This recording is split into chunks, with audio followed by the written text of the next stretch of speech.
Hey, this is JBC Bike Team coming here with bike check off my dad's comp parts.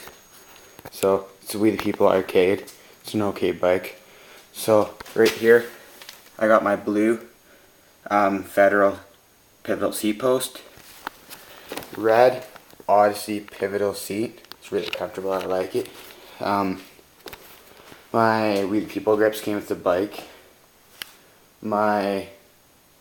Forget what they are, but they're nylon red bar hands.